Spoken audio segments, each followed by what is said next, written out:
آموسی نور ناہید سے بڑھ کر شاید کوئی اور بیدخت کے کسی معاملے کی تردید یا تائید نہیں کر سکتا تھا، اور اس نے ان دونوں باتوں کی تائید کی تھی جو مہرتاب پارکر کی زبانی سن چکا تھا۔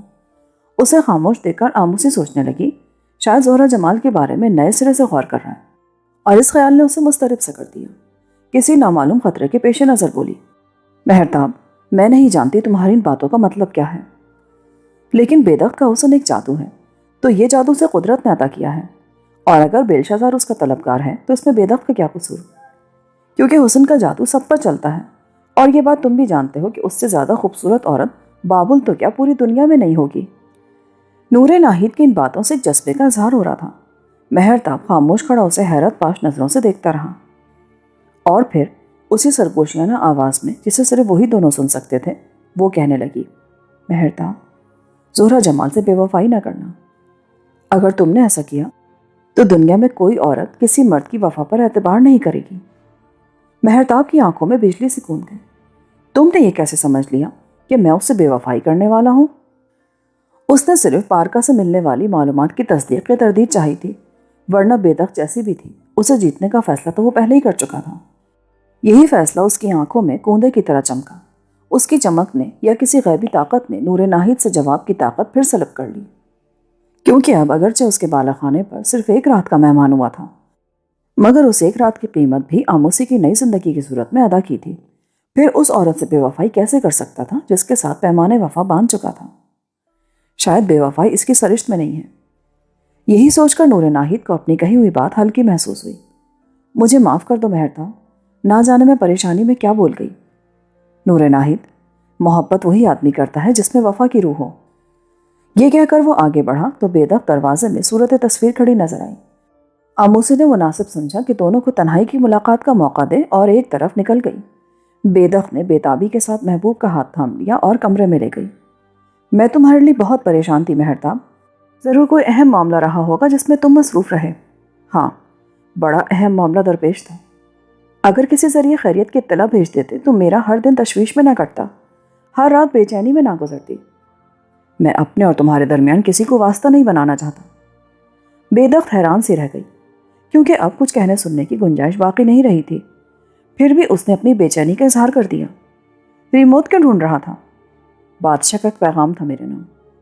میں تو کچھ اور سمجھی تھی۔ بادشاہ کا پیغام کیا تھا؟ ملاقات کا بلاوا۔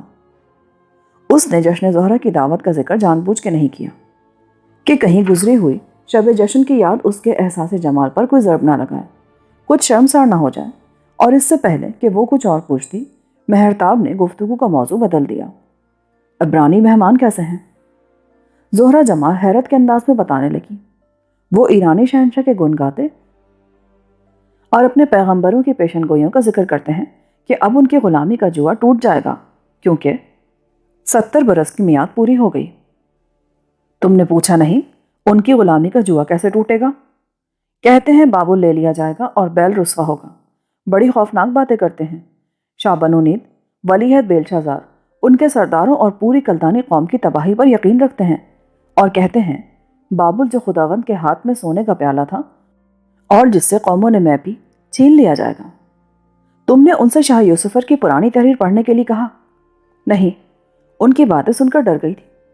سوچا شاید ہولناک قید نے ان کے ذہن پرگندہ کر دیے ہیں۔ چند روز آرام کے بعد ذہنی آسودگی حاصل کر لیں تو بات کروں گی۔ مہرتاب نے کچھ سوچ کر ایک نیا سوال کر دیا، کیا تمہاری تیسری خواہش اس تحریر پر منحصر ہے جسے ہاروت ماروت سے پڑھوانا چاہتی ہو؟ یہ کیوں پوچھتے ہو؟ تمہاری تیسری خواہش جاننا چاہتا ہوں تاکہ معلوم ہو کہ اس کے لیے مجھے کیا کرنا اور کن جوخم سے گزرنا ہوگا۔ کائنات کی سب سے خوبصورت عورت نے اس کا ہاتھ پکڑ لیا۔ مہرتاب، تم میری 2 خواہشیں پوری کر چکے ہو، اور ایسی تھی وہ خواہشیں کہ بابل کا کوئی دوسرا آدمی نے پورا نہیں کر سکتا تھا۔ میں جانتی ہوں تم میری تیسری اور آخری خواہش بھی ضرور پوری کرو گے، اور اگر میں کہوں تو الہیوں کی مدد سے جو تمہاری حفاظت کرتے ہیں تم میری خاطر آسمان کے تارے بھی توڑ لاؤ گے۔ لیکن اپنی آخری خواہش بیان کرنے سے پہلے میں تمہارے بارے میں کچھ سوچ رہی ہوں۔ کیا سوچ رہی ہو سکتا ہے تیسری خواہش پوری ہوتے ہی وہ نقشہ ہی تبدیل ہو جائے جو تمہارے ذہن میں ہے۔ کون سا نقشہ ہے میرے ذہن میں؟ وہ کچھ حیران سا ہوا۔ مہرتاب، اگر تم پر یہ انکشاف ہو کہ تیسری خواہش پوری ہونے کے بعد میں تمہاری دسترس سے دور ہو جاؤں گی اور تم مجھے اپنے تصرف میں نہیں لا سکو گے تو تمہاری کیفیت کیا ہوگی؟ مہرتاب نے بے دھڑک جواب دیا، مجھے تو صرف تمہاری خوشی منظور ہے۔ بےدخت اسے حیرت کی نظروں سے دیکھنے لگی، یعنی یہ جان لینے کے بعد بھی کہ شاید میں تمہارے تصرف میں نہ آ سکوں میری تیسری خواہش پوری کر دو گے؟ سنو بےدخت، مجھے اس سے کوئی مطلب نہیں کہ تم میرے تصرف میں آتی ہو یا نہیں، میں تو تمہاری تیسری اور آخری خواہش اس لیے پوری کروں گا کہ جس طرح قدرت نے تمہارے حسن کی تکمیل کی ہے اسی طرح میں تمہاری خواہشوں اور خوشیوں کی تکمیل کروں۔ گویا تمہیں میری ذات سے کوئی سروکار نہیں ہوگا؟ نہیں، صرف تمہاری ذات کی تکمیل چاہتا ہوں۔ بےدخت ایک جھٹکے سے اٹھی، بس مہرتاب، آج ایک بار پھر یہ فیصلہ ہو گیا کہ روئے زمین پر تم ہی وہ واحد آدمی ہو جس سے مجھ سے سچی محبت ہے، اور اس پوری کائنات میں صرف تمہارا ایک وجود ہے جس پر میں بھروسہ کر سکتی ہوں۔ محبت کے اول و آخر حقدار صرف تم ہو، لیکن جب تک میری اپنی تکمیل نہیں ہو جاتی میں ہر زمانے میں ہر روپ میں تمہارے لیے بے چین رہوں گی۔ مہرتاب پر ایک حیرت سے گزر گئی، کیا تمہارے کئی زمانے اور کئی روپ ہیں؟ یوں لگتا ہے میرا تمہارا کوئی بہت ہی پرانا ناتا ہے۔ بےدخت کسی تصور میں کھو گئی، ہزاروں لاکھوں برس پہلے بھی شاید ہم دونوں کسی دوسری دنیا میں، شاید آسمان پر ساتھ ساتھ رہتے تھے، تم وہاں بھی مجھ پر عاشق تھے اور میں وہاں بھی تمہارے لیے تڑپتی تھی۔ اس وقت نہ تو میں بےدخت تھی نہ تم مہرتاب تھے، شاید ہمارے کچھ اور نام ہوں گے، مگر جو کچھ بھی میں تھی تمہیں چاہنے والی تھی، تم بھی جو کچھ تھے میرے عاشق تھے۔ بس ایک خواب کا سا منظر میرے ذہن میں آتا ہے کہ کسی خبیث دیوتا نے مجھے تم سے چھین لینے کی کوشش کی جو میرے حسن پر فریختہ ہو گیا تھا اور مجھے گھسیٹ کر لے گیا تھا، لیکن ٹھیک اسی لمحے تم اچانک تلوار لے کر نمودار ہوئے اور اس پر جھپٹے، وہ مجھے چھوڑ کر تم پر حملہ آور ہوا، مجھے جیتنے کے لیے تم دونوں میں جنگ ہونے لگی، اور بڑی ہولناک جنگ تھی وہ۔ اچانک وہ خاموش ہو گئی اور دریچے کے خلا سے باہر جھانکنے لگی۔ مہرتاب نے اس عجیب و غریب کہانی یا خیال میں دلچسپی ظاہر کی۔ پھر جیت کس کی ہوئی؟ انجام کیا ہوا؟ انجام تو ابھی باقی ہے۔ وہ کیسے؟ کیونکہ وہ جنگ ابھی جاری ہے۔ ہوا یہ تھا مہرتاب کہ تم دونوں میرے لیے لڑ رہے تھے اور میں ایک طرف کھڑی تمہاری فتح کا انتظار کر رہی تھی کہ ناگہاں کسی قوت نے، اور شاید وہ ربہ آسماں تھامتی آتی، جس نے ہم تینوں کو اٹھا کر زمین پر پھینک دیا۔ معلوم نہیں پھر کیا ہوا، لیکن ہزاروں لاکھوں برس بعد میں نے بےدخت کے روپ میں ایک نیا ظہور لیا، اور تم مہرتاب کے نام سے ایک بار پھر میرے قریب آئے اور مجھ پر عاشق ہو گئے۔ اور وہ خبیث دیوتا جو تمہیں چھین لینا چاہتا تھا بیلشا زار کے روپ میں ہمارے درمیان موجود ہے۔ پھر بےدخت نے کچھ اور بھی کہا جس کی مہرتاب کو توقع نہیں تھی۔ تم یہ بات نہیں جانتے کہ بیلشا زار مجھے اپنے حرم میں داخل کرنا چاہتا ہے، اور میں مہلت پر ہوں جو تشرین کے مہینے میں ختم ہو جائے گی۔ مہرتاب کی آنکھوں میں حیرت امنڈ آئی۔ اس نے بےدخت کے خیال یا خواب کو تو کوئی اہمیت نہ دی جو اس نے کسی پریشانی کی حالت میں دیکھا تھا، لیکن اس کی زبان سے مہلت والی بات سن کر وہ دنگ رہ گیا۔ عورت کی سب سے بڑی کمزوری یہ ہے کہ اپنے راز دوسروں سے چھپانے کی کوشش کرتی اور اپنے عاشق کے سامنے اس کے رقیب کا نام نہیں لیتی، مگر بےدخت نے بیلشا زار کی بات چھپانے کے بجائے کھول دی، بلکہ یہ بھی ظاہر کر دیا کہ وہ ہر زمانے میں اس کا طلبگار رہا ہے، اور خود ہر زمانے میں وہ مہرتاب کو چاہتی اور تمنا کرتی رہی ہے کہ وہ اسے جیت لے، مگر جنگ جاری ہے اور ابھی ہار جیت کا فیصلہ نہیں ہوا۔ بےدخت نے ایک بات کے سوا اس سے کچھ نہیں چھپایا تھا۔ شاید مہرتاب خود بھی نہیں چاہتا تھا کہ وہ جشن زہرہ کی اس رات کا ذکر کرے جو بیلشا زار کے حجلہ عیش میں گزار کر آئی تھی۔ وہ رات تو بہرحال کسی نہ کسی کے ساتھ گزارنا تھی، بیلشا زار نہ ہوتا تو کوئی اور ہوتا، کیونکہ جیسا پارکا نے بتایا اور وہ خود بھی جانتا تھا، دین عقد کے روز سے زہرہ دیوی کی کوئی پجارن 16 برس کے بعد کنواری نہ رہ سکتی تھی، اور اس اعتبار سے 4 برس قبل جو کچھ ہوا وہ دیوی کی خوشنودی کے لیے اسلامی ضابطے کی کارروائی تھی جس سے بیلشا زار نے فائدہ اٹھایا تھا۔ وہ انہی خیالوں میں گم اور دل ہی دل میں اس کی صاف گوئی پر حیران ہو رہا تھا کہ بےدخت نے اسے ایک بار پھر چونکا دیا۔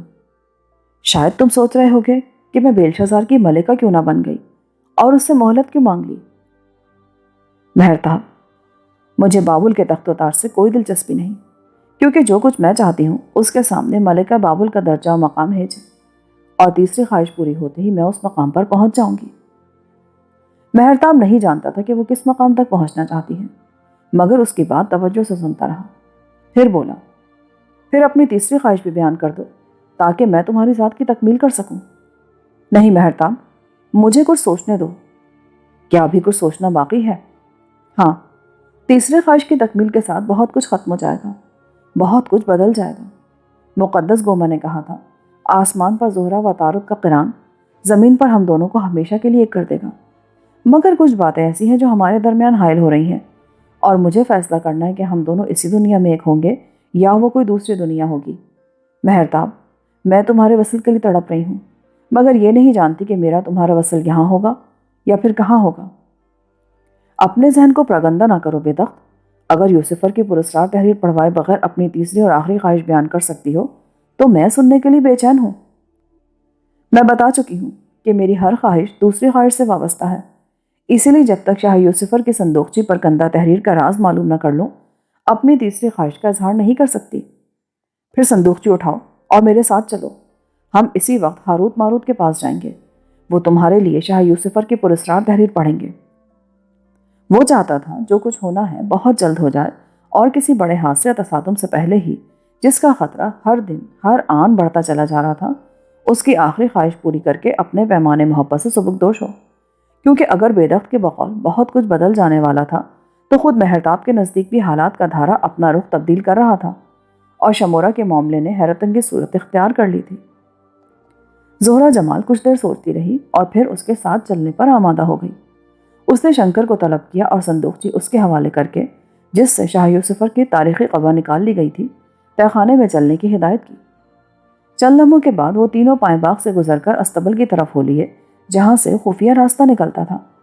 شنکر ان دونوں کو تہہ خانے میں پہنچا کر لوٹ آیا تاکہ باہر رہ کر نگرانی اور دیکھ بھال کا فرض ادا کر سکے۔ عبرانی مہمان بے دخت کے ہمراہ مہرتاب کو دیکھ کر خوش ہوئے۔ چند روز میں ان کی حالت بہت بہتر ہو گئی تھی اور شنکر نے خدمت کا فرض بڑی خوش اسلوبی سے ادا کیا تھا۔ مہرتاب نے رسمی باتوں میں وقت ضائع کرنے کی ضرورت نہ سمجھی، صندوقچی اٹھا کر آگے بڑھا اور کسی تمہید کے بغیر بولا، یہ صندوقچی شاہ یوسفر کی ایک نادر یادگار ہے جس پر اس نے قدیم عقدی زبان میں کسی پراسرار معاملے میں بعض ہدایات کندہ کرائی تھیں۔ آپ کی میزبان بے دخت زہرہ جمال چاہتی ہیں آپ اس کے لیے تحریر پڑھیں اور اس کا آرامی زبان میں ترجمہ کر دیں، یہی آپ کی طرف سے رہنمائی کا صلہ ہوگا۔ عبرانی پیغمبروں نے صندوقچی پکڑ لی، اس پر کندہ عبارت کا جائزہ لیا اور کچھ دیر اسے بغور دیکھنے کے بعد ہاروت نے، جس کا اصل نام حجی تھا، جواب دیا، مہرتاب، ہمیں خوشی ہے کہ ہماری محسنہ کوئی کام ہمارے سپرد کر رہی ہے۔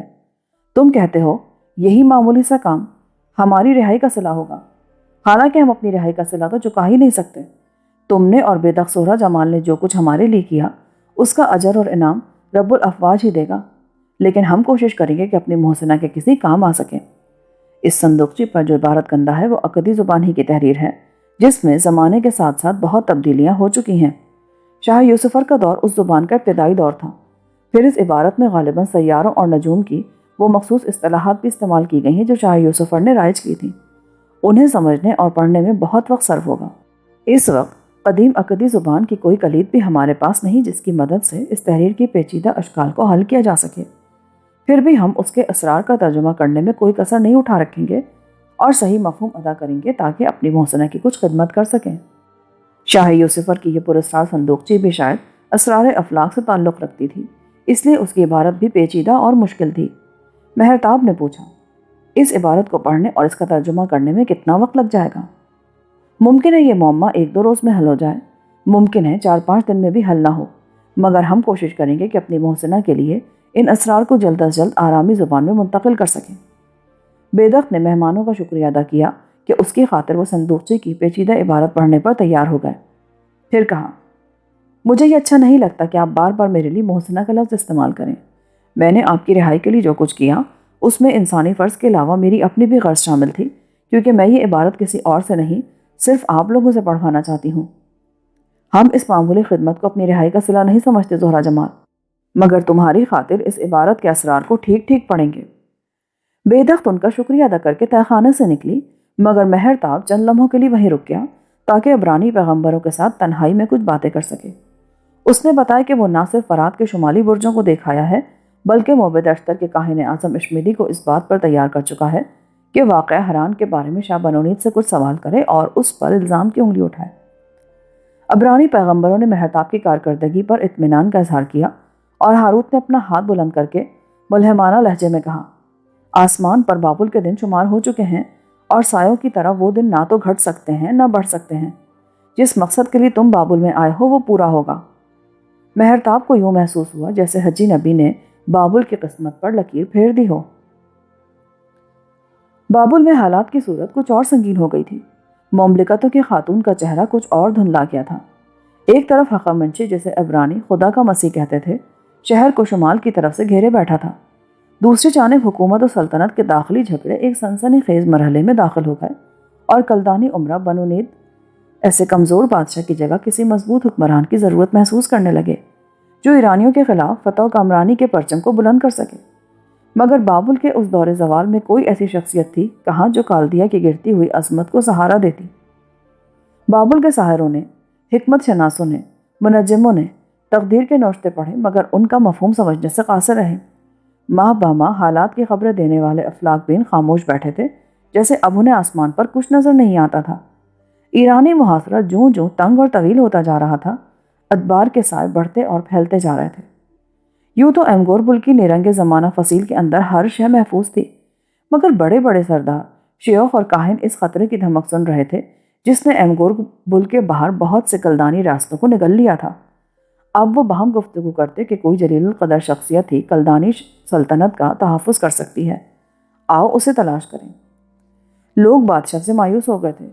بیلشازار بھی جو بخت نصر ثانی بننے کے خواب دیکھتا تھا ابھی تک کوئی کارنامہ سر انجام نہ دے سکا تھا اور جنگ پر جنگ ہارتا چلا آ رہا تھا۔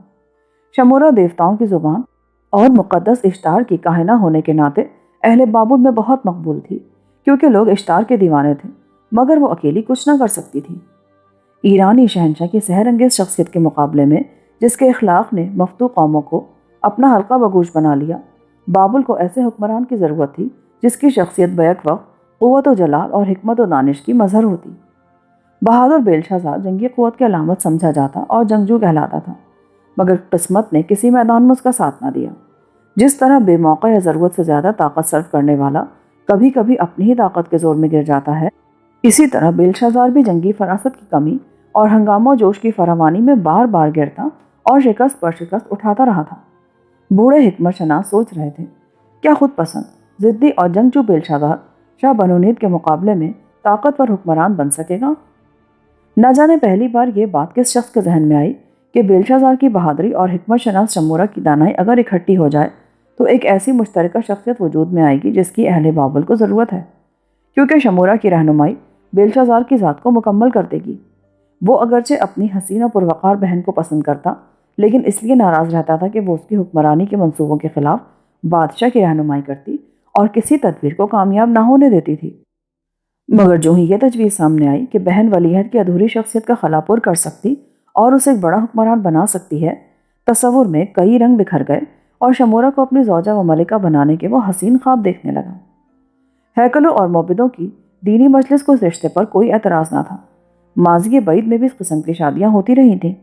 بعض عقدی مسلمات کے مطابق دیوتاؤں کی مرضی سے زمین پر آدمی کی نسل ایک ہی جوڑے سے وجود میں آئی تھی اور اس جوڑے سے جو لڑکے لڑکیاں پیدا ہوئے ان کی باہم شادیاں کر دی جاتی تھیں۔ بعض اقوام کا عقیدہ ہے کہ ابتدا میں صرف آدم و حوا کا جوڑا تخلیق کیا گیا اور اسی ایک جوڑے سے نسل چلی۔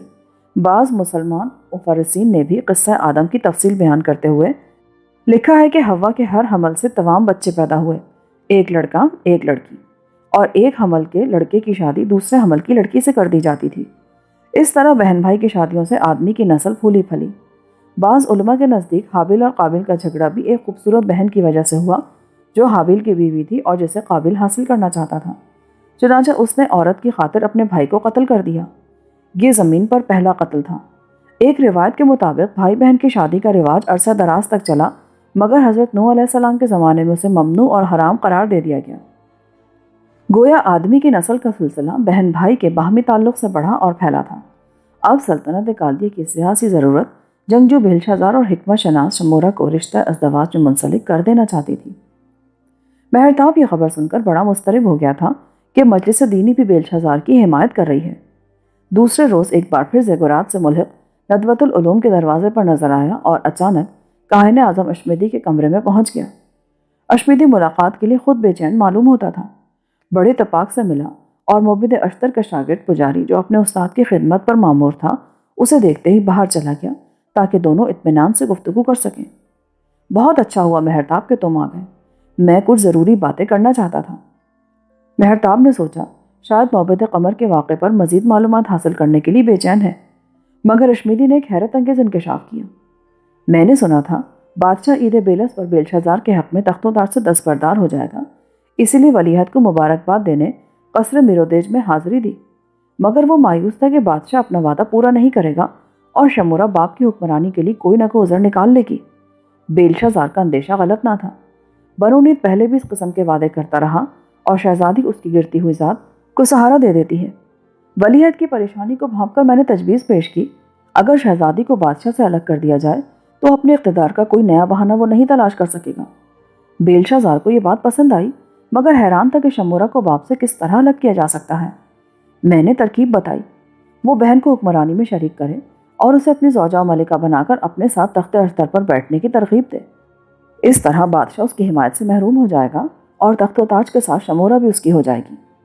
یہ کہہ کر اشمیدی نے ہاتھ کو اس طرح جنبش دی جیسے شاہ بنو نیت کی حفاظت کرنے والی ایک دیوار گرا دی ہو۔ مہرتاب حیران رہ گیا کہ بادشاہ کو اقتدار سے محروم کرنے کی خاطر بیلشازار کے ذہن میں بہن کو زوجہ و ملکہ بنانے کی چنگاری اشمیدی نے سلگائی ہے۔ وہ کچھ سوچ کر بولا، کیا تمہیں نہیں معلوم شمورہ نے بھائی کی زوجہ بننے سے انکار کر دیا ہے؟ اشمیدی کے ہونٹوں پر مسکراہٹ اور آنکھوں میں چمک نمودار ہوئی۔ اس سے کوئی فرق نہیں پڑتا، سلطنت کالدیہ کو اس شادی کی ضرورت ہے اور وہ بیلشازار کو بطور شوہر قبول کر کے اسے پرجلال حکمران بنا سکتی ہے۔ اس کے دل میں بیلشازار کے لیے کوئی جگہ نہیں۔ پھر بھی ولیعہد شمورہ کے مطالبے سے دستبردار نہیں ہوگا۔ وہ ایک احمق اور کمزور بادشاہ کی رہنمائی کرتی ہے، بھائی کے لیے دل کا دروازہ کیوں نہیں کھولتی؟ بیلشازار کے لیے اپنی حکمت کیوں نہیں استعمال کرتی؟ وہ ایسا نہیں کر سکے گی۔ پھر بادشاہ کی مشیر و رہنما بھی نہیں رہے گی۔ بنو نیت کو حکمرانی سے الگ کرنا ضروری ہے۔ کہا اشمیدی، شاید تم بھول گئے، اسے حکمرانی سے الگ کرنے کے لیے حران کے موبد قمر کا پراسرار قتل ہی کافی ہے، کیونکہ حمورابی کے قانون کی روح سے کوئی قاتل تخت اشتر پر نہیں بیٹھ سکتا۔ موبد اشتر کے کاہن اعظم کا لہجہ تبدیل ہو گیا۔ میں اس واقعے کو بھولا نہیں، مگر بنو نیت کو تخت سے اتارنے کے لیے دوہری چال کیا بری ہے؟ اگر میری تجویز پر بیلشازار شمورہ کو اپنی زوجہ و ملکہ بنانے میں کامیاب ہو گیا تو مجھے ان دونوں کا قرب حاصل رہے گا۔ اپنے ذہن کو پراگندہ نہ کرو اشمیدی، دو کشتیوں کا سوار اکثر ڈوب جاتا ہے۔ میں نے کہا تھا کہ مجلس قومی کا اجلاس بلانے کی درخواست کرو، وہ میں کر چکا، اور ہیکلوں اور موبدوں کے سربراہ ذریعہ کو کہہ چکا ہوں کہ کاہنوں، سرداروں اور قاضیوں کے علاوہ مقدس گوما کو بھی مدعو کرے، کیونکہ میں بات ہے جو سوال کرنا چاہتا ہوں اس کے لیے مجلس کے روحانی پیشوا کی موجودگی ضروری ہے۔ پھر کیا جواب دیا ذریعہ نے؟ میری بات سن کر حیران ہوا۔ اس کا خیال تھا میں بادشاہ کی مذہبی حیثیت کے بارے میں کچھ باتیں پوچھوں گا، مگر میں نے بتایا کہ معاملہ مذہب کا نہیں قانون کا ہے۔ تب اس نے جواب دیا کہ بادشاہ سے مشورہ کر کے جشن زہرہ کے بعد صرف ایک ہفتے کے اندر قومی مجلس کا دربار منعقد کرے گا۔ مہرتاب مطمئن نظر آنے لگا۔ اس نے محسوس کیا کہ اشمیدی اپنے انتقام کی خاطر سرگرم عمل ہے۔ وہ اسے تسلی دیتا ہوا بولا، پھر جشن زہرہ کے ایک ہفتے بعد شاہ بنو نیت کو معزول و گرفتار سمجھو۔ اشمیدی نے اپنی بے چینی کا اظہار کیا، میں اسی لیے تم سے ملنا چاہتا تھا۔ تم قومی مجلس کے دربار میں شریک نہ ہو سکو گے اور مجھے حران کے واقعے کی تفصیل معلوم نہیں کہ قتل کیسے ہوا، مقتول کون تھا۔ اگر میں کوئی ثبوت نہ دے سکا تو بادشاہ میرے قتل کا حکم صادر کر دے گا، کیونکہ بادشاہ کی ذات پر جھوٹا الزام عائد کرنے کی سزا بھی موت ہے۔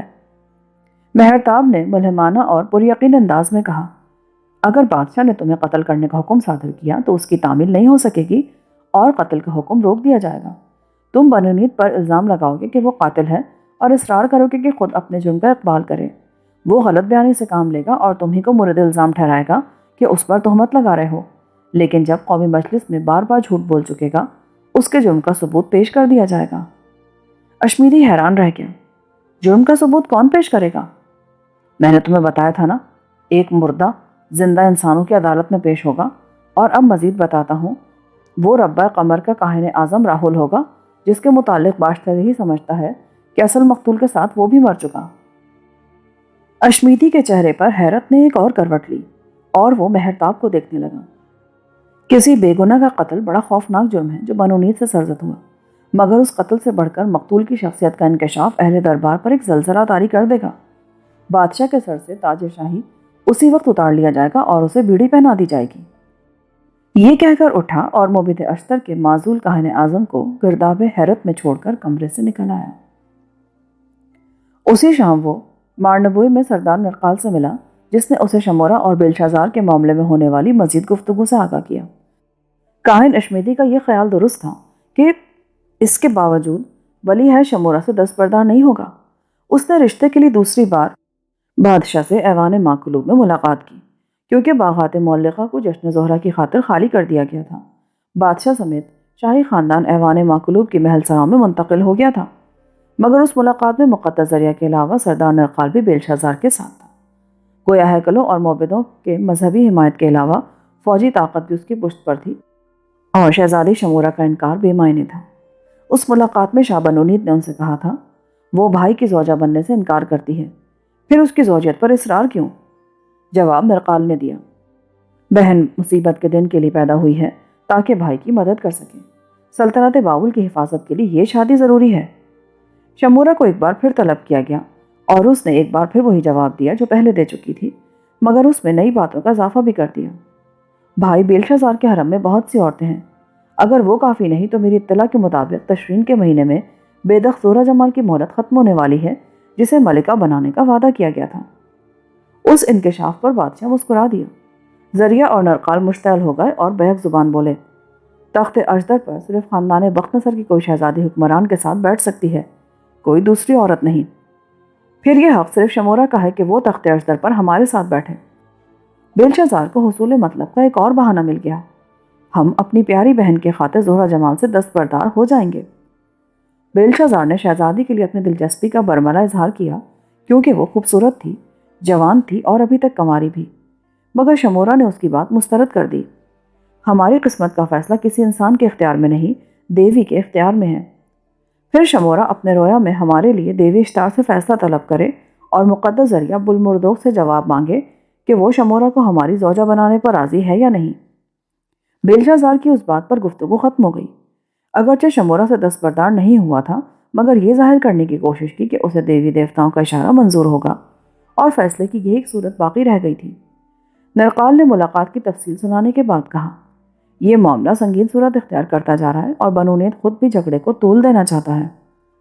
مہرتاب حیران رہ گیا، جھگڑے کو طول دے کر اسے کیا مل جائے گا؟ وہ ثابت کرنا چاہتا ہے کہ شمورہ کی رہنمائی کے بغیر بیلشازار بھی کچھ نہیں، اور جب شمورہ ہی سب کچھ ہے تو اس کی رہنمائی میں خود حکومت کرتا رہے گا۔ اب اس نے ایک دلچسپ سوال کر دیا، سنا ہے شمورہ کا کوئی محبوب ہے؟ اگر اس نے اپنے محبوب سے شادی کر لی تب کیا ہوگا؟ نرقال نے بے چینی سے پہلو بدلا، تم دانشور ہو مہرتاب، اور یہ بات تم سے پوشیدہ نہ ہوگی کہ خوبصورت اور اہم عورتوں کے لیے اکثر جنگ ہوتی رہتی ہے۔ شاید شمورہ کے لیے بھی ہو، مگر بیلشازار کو فتح کیے بغیر کوئی مرد اسے نہیں جیت سکتا، اور بیلشازار کو فتح کرنا کسی بہادر کے بس کی بات نہیں۔ شمورہ نے بھی کسی معمولی آدمی کا انتخاب نہیں کیا ہوگا، ابھی تو بادشاہ بھی نہیں جانتا کہ اس کا محبوب کون ہے۔ پھر سردار نرقال تشویش انگیز لہجے میں بولا، اگر شمورہ کے لیے جنگ ہوئی تو مجھے خطرہ ہے کہ فوج دو حصوں میں بٹ جائے گی۔ فوج میں بیلشازار کے جانثار بھی ہیں اور شمورہ کے پرستار بھی، کیونکہ وہ جنگ کی دیوی اشتار کی کاہنہ ہیں۔ مہرتاب نے یہ بات بڑی دلچسپی کے ساتھ سنی، پھر یکلخت ایک نیا پانسا پھینکا۔ نرقال، اس صورت میں جب بابل کے حالات مخدوش ہیں تو میں ہمدان و پارسا گرد کے سفر کا مشورہ میں نہیں دوں گا، کیونکہ یہ سفر تم بیلشازار کے حکم پر کرو گے۔ بادشاہ بھی یہی چاہتا ہے کہ ماد اور فارس پر ضرب لگائی جائے۔ کیا اس مہم کے لیے شہزادی شمورہ سے مشورہ کیا گیا ہے؟ بیلشازار فوجی امور میں کسی عورت کا مشورہ پسند نہیں کرتا۔ سردار نرقال، جس عورت کی رہنمائی کے بغیر وہ خود کو نامکمل سمجھتا اور اسے حاصل کرنے کے لیے بے چین ہو رہا ہے، اس کی مرضی معلوم کیے بغیر تمہارا عجم کی طرف سفر کرنا ہلاکت اور تباہی کا موجب ہوگا۔ نرقال نے اس کی بات کا وزن محسوس کیا اور مسترب دکھائی دینے لگا۔ ممکن ہے میری روانگی تک ان کے درمیان کو فیصلہ ہو جائے، شاید نہ ہو سکے، اور ان حالات میں تمہارا بابل میں رہنا زیادہ ضروری ہوگا۔ نرقال سوچنے لگا، غالباً وہ ٹھیک کہہ رہا ہے، داخلی جھگڑا نمٹائے بغیر عجم کا سفر خطرناک ہوگا، مگر وہ ایک فوجی افسر تھا اور جنگ یا مہم سے انکار اس کی سپاہیانہ سرشت کے خلاف تھا۔ پھر بھی وہ مہرتاب کی بات سن کر متذبذب سا ہو گیا۔ تمہارا شکریہ ادا کرتا ہوں مہرتاب، تم نے مجھے صحیح مشورہ دیا ہے، مگر میں کوشش کروں گا کہ میری روانگی سے پہلے شاہی جھگڑا نمٹ جائے۔ کیا تمہارے ذہن میں کوئی ترکیب ہے؟ بابل میں ایک ہستی موجود ہے جو شہزادی شمورہ کو بیلشازار کی زوجہ ملکہ بننے پر آمادہ کر سکتی ہے۔ مہرتاب نے تڑپ کر پوچھا، کون ہے وہ؟ غیب دان گوما، جس کے حکم سے وہ انکار نہیں کرے گی۔ مہرتاب کھڑا ہو گیا۔ نرقال، میں غیب کا حال تو نہیں جانتا، مگر تمہیں یہ اطلاع ضرور دے سکتا ہوں کہ مقدس گومت ہو کیا، اگر اشتار دیوی نے بھی رویا میں آ کر شمورا کو بیلشازار کی زوجیت کا مشورہ دیا تو وہ انکار کر دے گی۔ یہ الفاظ سن کر سردار نرقال دنگ رہ گیا، جیسے مہرتاب شہزادی کے متعلق کچھ زیادہ ہی معلومات رکھتا تھا۔ معلوم ہوتا ہے تم بہت کچھ جانتے ہو، تمہیں بھی یہی مشورہ دوں گا کہ اس معاملے سے الگ رہو، اور اگر عجم کا سفر ترک نہیں کر سکتے تو روانگی میں جلدی بھی نہ کرنا۔ یہ کہہ کر وہ واپسی کے لیے مڑا اور نرقال اسے دروازے تک چھوڑنے آیا۔ نرقال جیسے سپہ سالار کا ہمدان اور پارسا گرد کی مہم پر روانہ ہونا کورش ہخامنشی اور ایرانی لشکروں کے لیے بہت سی مشکلات پیدا کر سکتا تھا، مگر مہرتاب اس کے ذہن میں تذبذب کی چنگاری بھڑکا کر مارنبوئے کے حلقے سے نکلتا چلا گیا۔